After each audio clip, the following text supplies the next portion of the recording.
Student very good evening, I hope you are fine. Welcome to expert classes by Manju ma'am.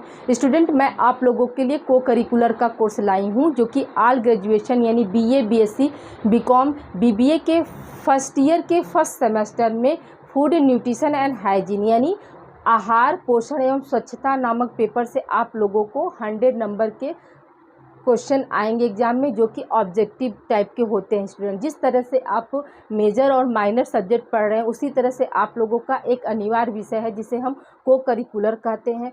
First semester में आप लोगों को food nutrition and hygiene पढ़ना है। Student, अभी से आप लोग जिस तरह से माइनर और मेजर आप लोग स्टडी कर रहे हैं तो उसी तरह से को करिकुलर भी आप स्टडी करेंगे तो इसकी तैयारी क्या हो जाएगी, आपकी बेहतर हो जाएगी।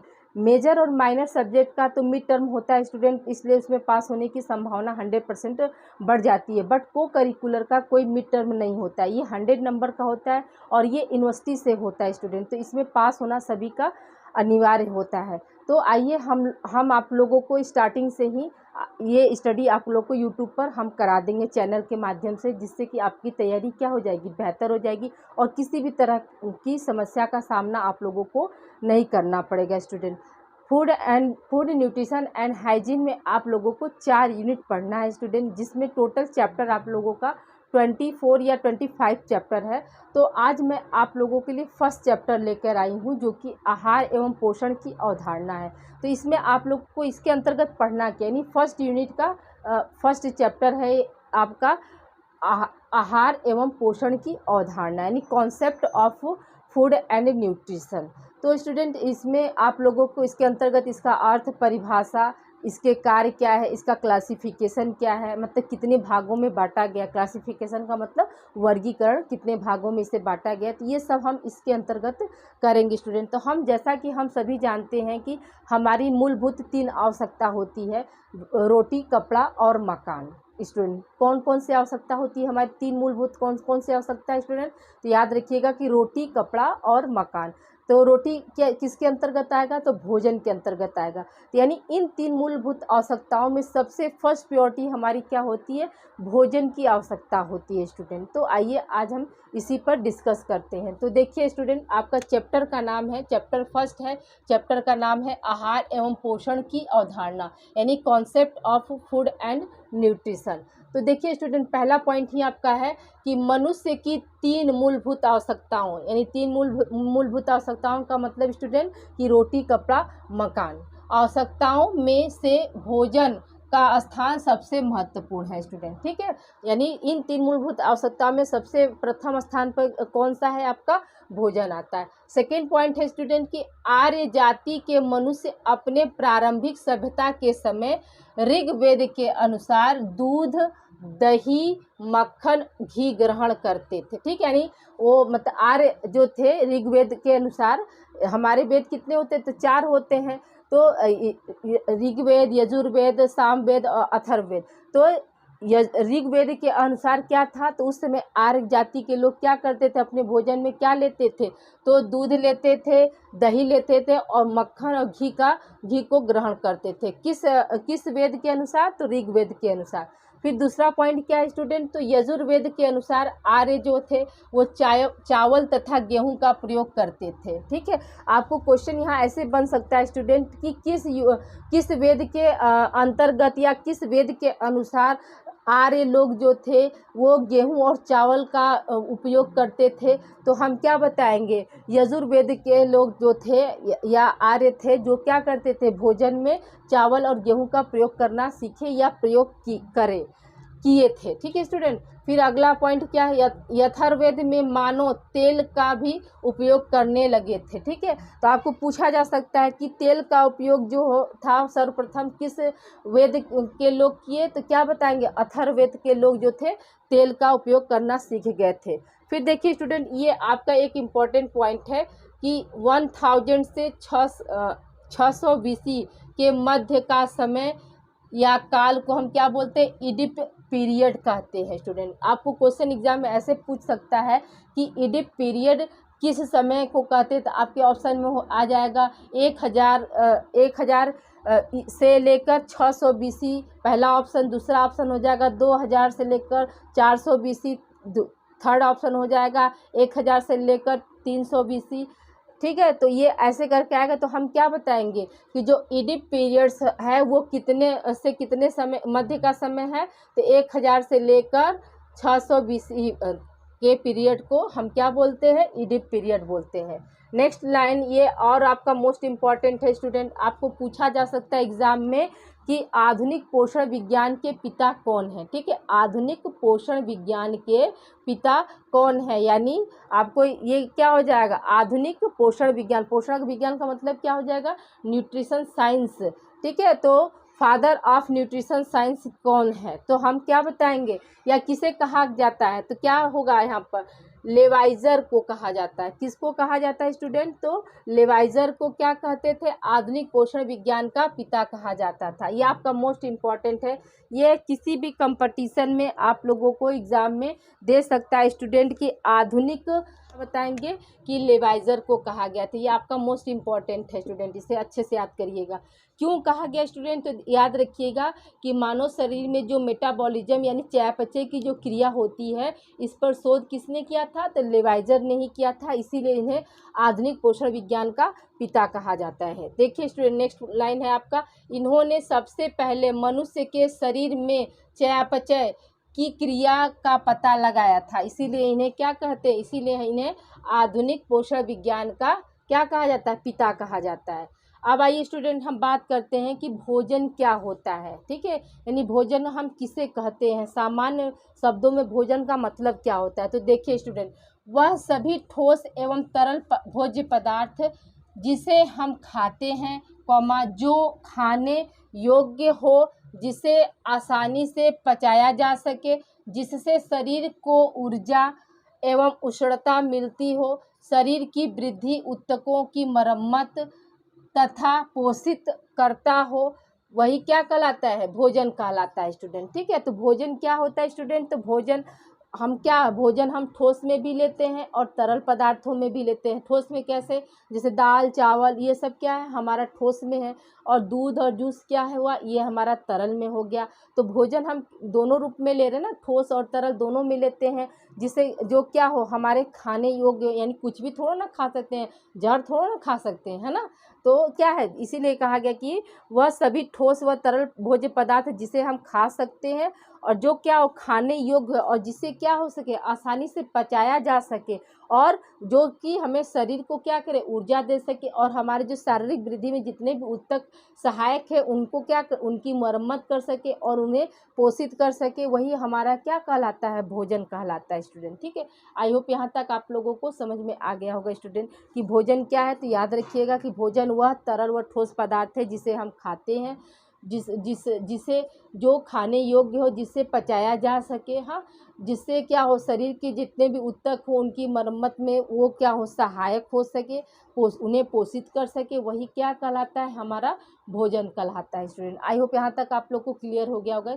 तो इसे राइट डाउन करिए स्टूडेंट, फिर अभी हम इसकी परिभाषा लिखा रही है। ये भोजन का अर्थ है स्टूडेंट, भोजन का अर्थ क्या होता है ये हमने बताया, अभी परिभाषा आप लोगों को कंटिन्यू कर रहे हैं।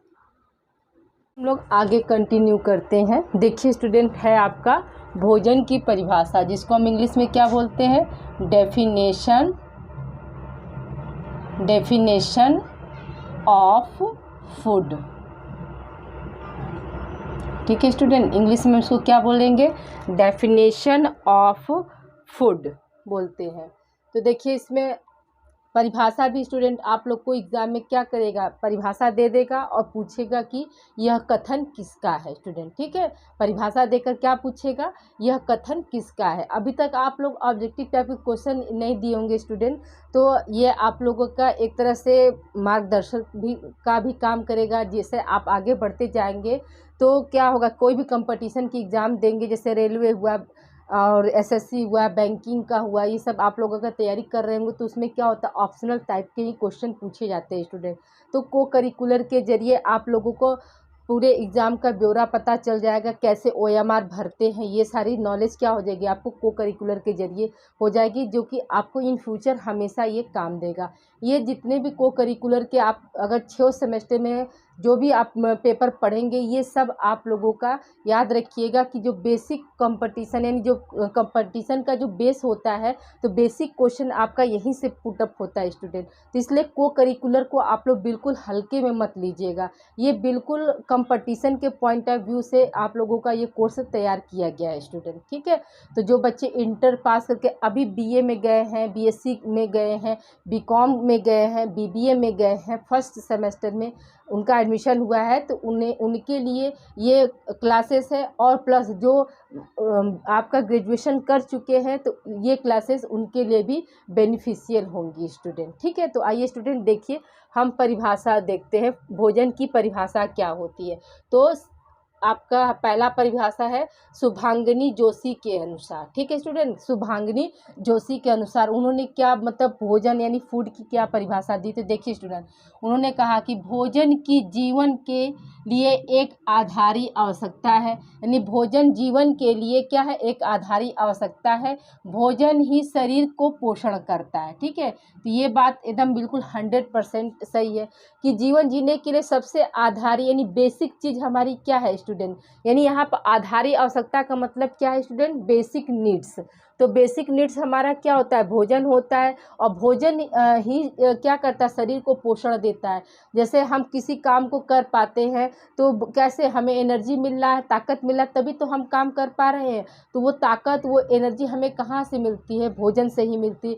हम किसी भी बीमारी से अगर लड़ पाते हैं तो वो किसके जरिए मिलता है, यानी हमारी जो इम्यूनिटी पावर होती है वो कैसे मतलब स्ट्रांग होती है, तो वो भी क्या है, भोजन के जरिए ही। भोजन में ही क्या होते हैं, आवश्यक पोषक तत्व पाए जाते हैं जो हमारे शारीरिक विकास, मानसिक विकास, सभी तरह के जितने भी विकास हैं वो सब कहीं ना कहीं क्या है, भोजन के जरिए ही डेवलप होते हैं स्टूडेंट। जितने भी हमारे शरीर में ऊतक टिश्यू का मरम्मत होता है, जो टूट फूट होती है, जैसे कि हमारा कभी अगर एक्सीडेंट हो जाता है, हमारी हड्डियां टूट जाती हैं, तो लास्ट में क्या होती है, दवा होता है और तब हमारी हड्डियां क्या होती हैं, जुड़ जाती हैं, होती है ना स्टूडेंट। तो वो जो न्यूट्रिशन मिल रहा है, उनको जोड़ने के लिए न्यूट्रिशन जो मिल रहा है, पोषण जो मिल रहा है, वो कहाँ से मिल रहा है, भोजन के जरिए ही मिल रहा है। तो शुभांगिनी जोशी ने ये बताया कि जो भोजन होती है वो क्या है, जीवन के लिए आधारी आवश्यकता है। आधारी आवश्यकता का मतलब क्या है कि बेसिक नीड है। और क्या उन्होंने बोला कि भोजन ही शरीर को क्या करता है, पोषण करता है, पोषित करता है स्टूडेंट।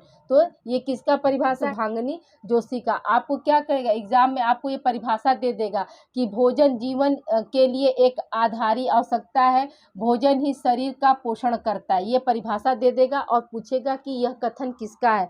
तो आपको आपके ऑप्शन में 4 ऑप्शन रहेंगे। पहला ऑप्शन रहेगा आपका, मान लीजिए शुभांगिनी जोशी दे दिया, दूसरा ऑप्शन दे देगा उषा टंडन, तीसरा ऑप्शन दे देगा क्रो एंड क्रो, और चौथा ऑप्शन दे देगा मैथिली शरण के अनुसार। तो हम क्या या स्वामीनाथन के अनुसार।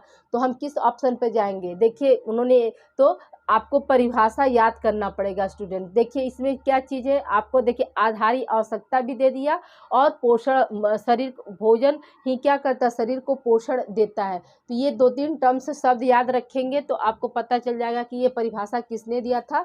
तो शुभांगिनी जोशी ने कहा था। या कभी कभी क्या होगा, शुभांगिनी जोशी न देकर, पूरा नाम न देकर क्या करेगा, आपको सिर्फ जोशी दे देगा, ठीक है। कभी कभी क्या होता है, टाइटल के नाम से भी लोग पहचानते हैं ना, तो याद रखिएगा कि ये टाइटल से आप लोग को पहचाना जाएगा।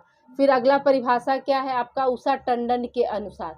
तो उषा टंडन ने क्या कहा, तो देखिए स्टूडेंट, भोजन वह पदार्थ है जो हमारे शरीर को पोषित करता है।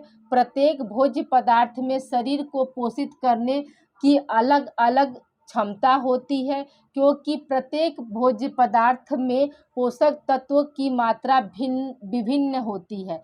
तो ये भी बात सही है। उषा टंडन ने ये बताया कि भोजन वह पदार्थ है जो हमारे शरीर को क्या करता है, पोषित करता है। और क्या करता है, भोजन शरीर को पोषित करने का कार्य करता है, और उसकी जो क्षमता होती है, मतलब शरीर को पोषित करने की जो क्षमता भी होती है वो क्या होती है, अलग अलग होती है। और प्रत्येक भोज्य पदार्थ में पोषक तत्व की मात्रा भी विभिन्न होती है। यानी कहने का मतलब यहाँ पे ये है कि जैसे हम कार्बोहाइड्रेट ले रहे हैं, प्रोटीन ले रहे हैं, वसा ले रहे हैं, विटामिन ले रहे हैं। तो जैसे मान कर चलिए कार्बोहाइड्रेट कार्बोहाइड्रेट, प्रोटीन और वसा, ये क्या होता है, ये हम अधिक मात्रा में लेते हैं। लेकिन जितने भी विटामिन हुआ तो वो क्या होता है, वो हम अल्प मात्रा में लेते हैं। लेकिन सबकी जो रिक्वायरमेंट होती है हमारी बॉडी को अलग अलग रूपों में मिल होती है। और जो इनका कार्य जो है स्टूडेंट, तो वो भी क्या है, अलग अलग कार्य करते हैं। जैसे मान लीजिए विटामिन सी है, क्या है, हम बहुत सूक्ष्म मात्रा में नहीं लेते हैं, लेकिन उसका रोल बहुत बड़ा है। जितने भी मतलब हमारी मान के चलिए कि हमारी इम्यूनिटी पावर को विटामिन के जरिए बढ़ाया जाता है। अभी हाल ही में क्या हुआ, कोविड आया था ना, तो उस समय क्या कहा गया था, हमारी क्या होता था, डायरेक्ट वो इम्यूनिटी पावर पर ही, इम्यूनो सिस्टम को ही क्या करता था, कोविड प्रभावित करता। तो इम्यूनो सिस्टम को स्ट्रांग करने के लिए क्या बताया गया कि जितना भी अधिक से अधिक हो सके हम अपने भोजन में क्या ले, विटामिन सी की मात्रा को हम बढ़ा दें। विटामिन सी क्या करता था, हमें हमारे इम्यूनिटी पावर को या इम्यूनिटी सिस्टम को क्या करता था, वो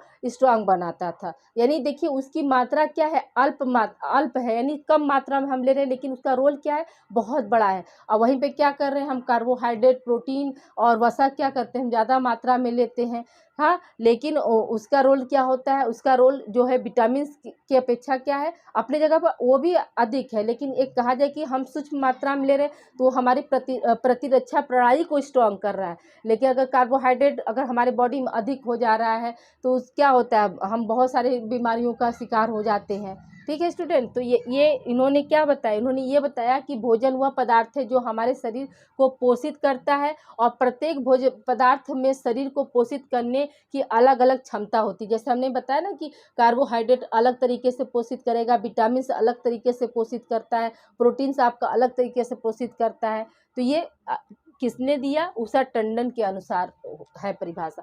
अब अगला नेक्स्ट आपका हेडिंग है स्टूडेंट, पोषण यानी न्यूट्रिशन क्या होता है। तो देखिए स्टूडेंट, भोजन ग्रहण करने व पाचन, अवशोषण के बाद जो तत्व शरीर को पोषित करता है, जिससे शारीरिक वृद्धि होती है, तंतुओं की टूट फूट की मरम्मत होती है, ऊर्जा प्राप्त होता है, विभिन्न क्रियाओं का नियंत्रण होता है, वही क्या कहलाता है, हमारा पोषण कहलाता है। यानी पोषण का अर्थ क्या है स्टूडेंट, तो याद रखिएगा कि इसमें याद रखिएगा कि भोजन ग्रहण करने व पाचन अवशोषण के बाद जो तत्व शरीर को पोषित करता है, जिससे क्या होता है, शारीरिक वृद्धि होती है, जो तंतु टूटे यानी जो टिश्यू की टूट फूट की मरम्मत होती है, हमें एनर्जी मिलता है, और जो विभिन्न जो क्रिया हैं जो हमारे अंदर क्रिया का नियंत्रण, नियमन ये सब होता है, वो वही क्या कहलाता है, वही हमारा पोषण कहलाता है स्टूडेंट। ठीक है, जैसे आपको याद रखिएगा स्टूडेंट, अगर कभी क्वेश्चन आपको आ जाए कि पाचन कहाँ से शुरुआत होती है, तो याद रखिएगा कि पाचन की जो शुरुआत होती है, पाचन क्रिया की शुरुआत कहाँ से होती है, तो माउथ पर शुरुआत होती है, और ख़त्म कहाँ होती है, तो स्मॉल इंटेस्टाइन में ख़त्म होती है स्टूडेंट। तो देखिए यहाँ भोजन ग्रहण करना वो पाचन, ठीक है, तो भोजन हम ग्रहण कहाँ कर रहे हैं, कहाँ से करते हैं, माउथ से करते हैं, और पाचन कहाँ होता है, इस इंटेस्टाइन में होता है। और अवशोषण जो होता है वो क्या होता है, लार्ज इंटेस्टाइन के बाद जो पोषित पदार्थ बढ़ते, यानी जो अच्छा जो पदार्थ हुआ वो क्या किया, शरीर ने ले लिया, और जो मतलब रॉ मटेरियल होते हैं, जो मतलब हमारे शरीर को संक्रमित कर सकते हैं या बीमार कर सकते हैं, तो उनको हमारा शरीर क्या करता है, एक्सक्रीशन करके यानी बाहर निकाल देता है। जैसे वो भी हमारे शरीर से जितने भी दूषित या विषाक्त पदार्थ जो होते हैं या रॉ मटेरियल जो होता है, वो यूरिन के जरिए, स्वेट मतलब पसीने के जरिए, और मल के द्वारा क्या होते हैं, हमारे शरीर से बाहर निकल जाते हैं स्टूडेंट। ठीक है, तो ये क्या है, हमारा पोषण है स्टूडेंट। आई होप यहाँ तक आप लोग को क्लियर हो गया होगा। तो आइए हम पोषण की परिभाषा देख लेते हैं स्टूडेंट। आइए स्टूडेंट हम लोग आगे कंटिन्यू करते। देखिए स्टूडेंट, पोषण की परिभाषा यानी डेफिनेशन ऑफ न्यूट्रिशन। ठीक है, अभी हम लोग क्या पढ़े स्टूडेंट, अभी हम लोग स्टडी किए हैं ना डेफिनेशन ऑफ फूड, तो उसी तरह से क्या है डेफिनेशन ऑफ न्यूट्रिशन। तो पहला परिभाषा किसने दिया था, तो यूडकिन के अनुसार। ठीक है, यूडकिन के अनुसार तो उन्होंने क्या बताया स्टूडेंट, तो देखिए पोषण मनुष्य एवं उसके बीच का संबंध है, एवं इसमें शारीरिक, सामाजिक, मनोवैज्ञानिक तथा जैविक पहलू भी सम्मिलित होते हैं। युडकिन ने कहा कि पोषण मनुष्य तथा उसके बीच का संबंध है। पोषण क्या है? पोषण जो होता है, न्यूट्रिशन जो होता है, वह मनुष्य और उसके बीच का संबंध होता है, जिसमें क्या होता है, शारीरिक, सामाजिक, मनोवैज्ञानिक और जैविक जो पहलू होते हैं, वह सभी पहलू क्या होते हैं, पोषण में शामिल होते हैं। ये किसने कहा? तो युडकिन ने कहा। दूसरी परिभाषा क्या है स्टूडेंट? तो सुधा नारायणन के अनुसार उन्होंने क्या बताया? तो जिन सूक्ष्म रासायनिक प्रक्रियाओं के द्वारा आहार के पाचन, पोषण तथा संग्रह के बाद जिसका उपयोग शरीर द्वारा होता है, वही क्या कहलाता है? पोषण कहलाता है स्टूडेंट। ठीक है, यानी उन्होंने, ये सुधा नारायणन ने ये बताया कि पोषण क्या होता है? तो जिन सूक्ष्म रासायनिक प्रक्रियाओं के द्वारा आहार के पाचन, पोषण व संग्रह के बाद जिसका उपयोग शरीर द्वारा होता है, वही क्या कहलाता है? पोषण कहलाता है। जैसे हमने अभी आपको बताया ना कि डाइजेशन के बाद क्या होता है, जितने भी पोषक तत्व होते हैं उसे क्या करता है, उसे ब्लड अपने जरिए क्या करता है, सभी बॉडी के पार्ट्स को या टिश्यू तक पहुंचा देता है, और जो जितने रॉ मटेरियल जो होते हैं वो क्या हो जाते हैं, वो शरीर से बाहर निकल जाते हैं। तो जो हमारा पोषण है तो वो क्या है? तो रासायनिक प्रक्रिया, यानी जो हमारे बॉडी में केमिकल रिएक्शंस होते हैं, उसी के द्वारा क्या होता है, भोजन का पाचन होता है, और भोजन का मतलब अवशोषण होता है, और भोजन क्या होता है, एक जगह जाकर संग्रहित होता है। फिर बाद में जैसे जैसे ज़रूरत पड़ती है तो क्या होता है, बाद में वो निकलता जाता है, और वही वो उसी में उपस्थित जितने भी पोषक तत्व होते हैं उसी को हम क्या बोलते, जिससे हमें, सॉरी, जितने भी उसमें भोजन में उपस्थित पौष्टिक तत्व जो होते हैं स्टूडेंट, उन्हीं से हमें क्या मिलता है? पोषण मिलता है। ठीक है, फिर तीसरा परिभाषा किसने दिया? तो एस मुदाम्बी एवं शालिनी राव के अनुसार, यस मुदाम्बी एवं शालिनी राव के अनुसार उन्होंने क्या कहा कि विभिन्न पौष्टिक तत्वों का अध्ययन, उनके कार्य, भोज्य स्रोत तथा उनका मानव कल्याण पर प्रभाव ही क्या कहलाता है? पोषण कहलाता है। ठीक है, तो शालिनी राव के अनुसार क्या था? तो विभिन्न पौष्टिक तत्वों का अध्ययन। ठीक है, जिसके अंदर उन्होंने ये परिभाषा दिया कि पोषण यानी न्यूट्रिशन वह है जिसमें क्या होता है, बहुत सारे पौष्टिक तत्वों का हम अध्ययन करते हैं। भोज्य के स्रोत क्या है, मतलब भोज्य पदार्थों के स्रोत क्या है, जैसे कि मीट, मुर्गा, ये सब क्या है, सब भोज्य पदार्थ के स्रोत है ना। दूध हुआ, अनाज हुआ, ये सब क्या सोर्स है, और उनका मानव कल्याण पर प्रभाव, यानी मानव जीवन माने मानव हेल्थ पर क्या उसका प्रभाव पड़ रहा है, अच्छा पड़ रहा है या बुरा पड़ रहा है, वही क्या कहलाता है? पोषण कहलाता है। पोषण भी आप लोगों का दो तरह के होता है, एक होता है सुपोषण और एक होता है कुपोषण। सुपोषण में क्या आएगा? सुपोषण में हमारा जो स्वास्थ्य होता है वो अच्छा होता है, कुपोषण में क्या होता है, हमारा स्वास्थ्य जो होता है बुरा होता है, यानी हमारा हेल्थ जो है वो उस पर बहुत बुरा प्रभाव पड़ता है। वो क्या होता है? वो कुपोषण के अंतर्गत आता है स्टूडेंट। तो वो हम नेक्स्ट क्लास में कंटिन्यू करेंगे। आज के लिए ही इतना ही स्टूडेंट। तो please like and subscribe my channel expert classes by Manju ma'am. Student अपना ध्यान रखिएगा और इसे अधिक से अधिक बच्चों को आप शेयर करिए, ताकि वो भी अपने को करिकुलर की तैयारी को बेहतर कर सके। वो स्टार्टिंग से लगे रहेंगे तो उनको किसी भी तरह का कोई समस्या नहीं होगा स्टूडेंट, और वो जान सकेंगे कि हाँ, को करिकुलर क्या है। ये याद रखिएगा कि ये अनिवार्य विषय है, और इसके लिए सभी मतलब जितने भी ग्रेजुएशन की कोर्स चल रहे हैं, जैसे बीए, बीएससी, बीकॉम, बीबीए, ये सभी को पढ़ना है स्टूडेंट। चाहे वो बच्चा बीए कर रहा हो, चाहे वो बीएससी कर रहा हो, चाहे वो बीकॉम कर रहा है, चाहे वो बीबीए कर रहा हो, ये सभी बच्चों के लिए अनिवार्य विषय है, और ये आप लोगों का 100 नंबर का होता है स्टूडेंट, और इसमें पास होना कंपलसरी है। तो आप लोग इसे अधिक से अधिक बच्चों को आप लोग शेयर करिए, ताकि वो भी को करिकुलर के बारे में जाने, और जैसे वो मेजर और माइनर की तैयारी कर रहे हैं उसी तरह से क्या करें, अपना ये को करिकुलर की भी तैयारी करें। ओके स्टूडेंट, इसे आप लोग राइट डाउन करिए, और आज की क्लास आप लोग को कैसी लगी ये ज़रूर आप लोग बताइएगा।